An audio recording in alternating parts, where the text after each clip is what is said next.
Bakunzi b'imico n'akaranga vy'Uburundi ndabahaye amahoro. Izina ry'iwanje ni Feliciano Bankunguka, muramenyereye mu kiganiro Nyibutsa Akaranga gica ku muhora wa YouTube kuri Nyibutsa Akaranga TV.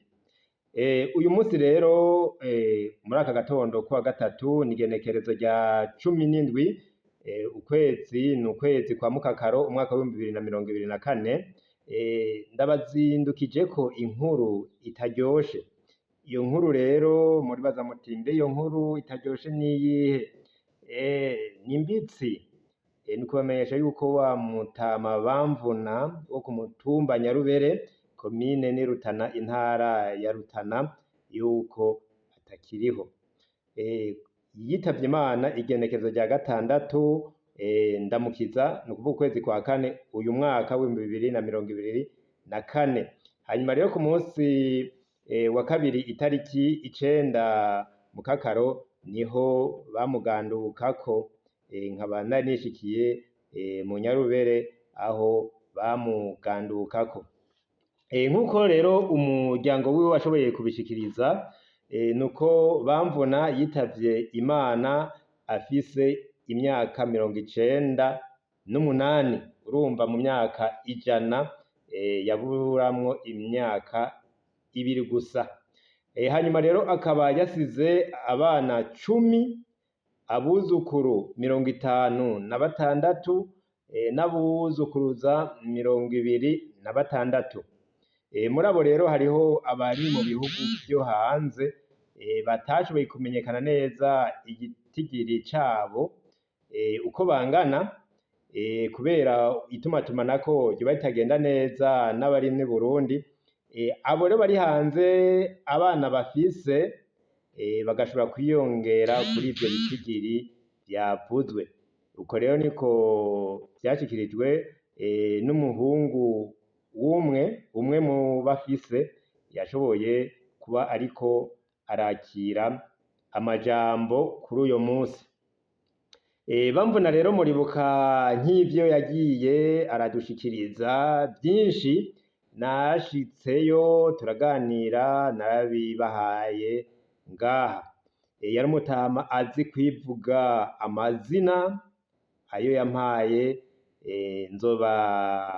nzoyabashikiriza muyumve, ayandi nayo yarayivugiye ubwiwe mwarashoboye kuyumva. Yaratubwiye akamaro k'ibiti kama.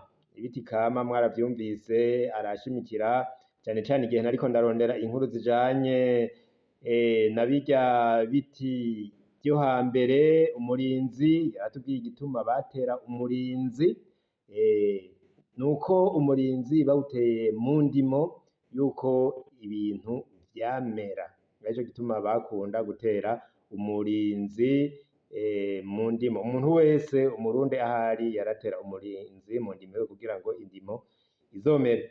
Ariko rero ibikorwa vy'umurinzi murazi ko ari vyinshi, ico ni kimwe mu vyo yatubwiye twagiye turegeranya. Mugiye kuri uru rubuga rwa Nyibutsa Akaranga TV, kuri YouTube muzoca mubona ibikorwa vy'umurinzi ingene ari vyinshi. Yatwiganiye imiti bashobora kuvuza inzoka z'abana aho hambere, aratwiganira ingene urubanza rw'ubugeni rwagenda kera, aratubwira n'ingene umuhungu agomba kubaka ugwiwe, ingene inzu yubakwa, nuko inzu yubakwa na se akaba ariwe arondera byose, hanyuma umuhungu wewe akamuha inzu yuzuye, bagaca bamuzanira n'umugeni.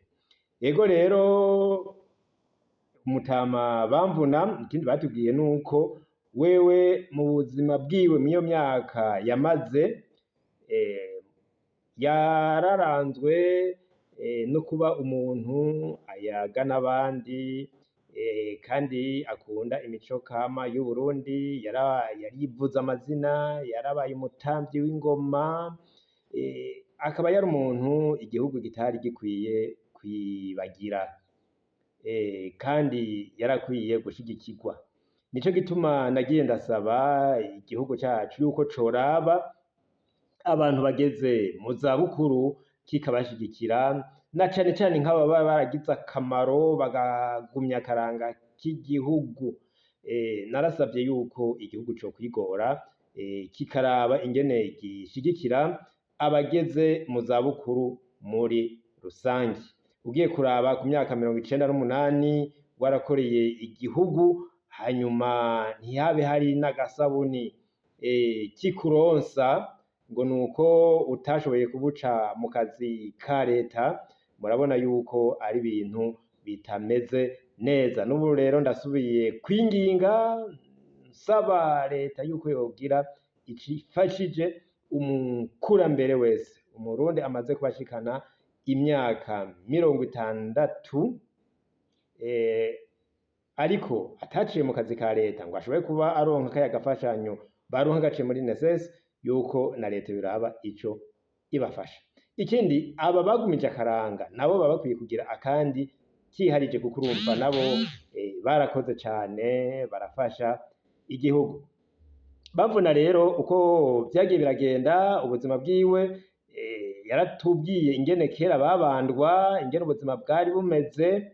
Ico gihe rero wewe ashoboye kugereranya ukubaho kwa kera, ingene basenga Imana, agaca araba n'ingene bayisenga byazanywe n'abazungu bivuye hanze, wewe yari yashimye kugumya ako karanga ka kera, yigumira uko, ntiyari yashimye kubatizwa. Hanyuma rero iyo myaka yose arayibaho adashoboye kubatizwa, ariko mu misi ya nyuma y'ubuzima bwiwe niho bamubwira yuko yoraba akabatizwa.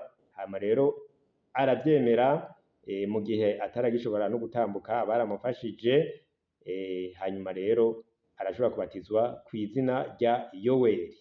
Niho rero havuye izina rya Yoweri Bamvuna, akaba yari mwene Bwuhiriro.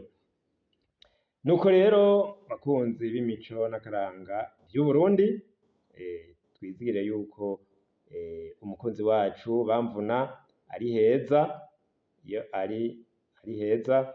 None rero tubandanye tuyaga n'abasigaye, turemeshe umuryango wiwe, kugira ngo n'akandi karanga yoba yaraba yagiye nako bazokadushikirize, kuko iyo uri kumwe n'umukurambere umenya vyinshi. Bamvuna yagiye, ubu naho tugiye kuzoza turabaza abasigaye.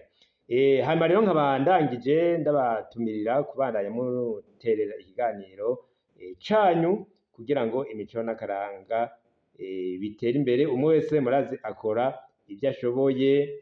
None rero Imana itugiye imbere, turiziye yuko ikiyago cacu kizokomera biciye kuri uyu muhora. Ndabasezera mwese rero mvuga nti tugire amahoro.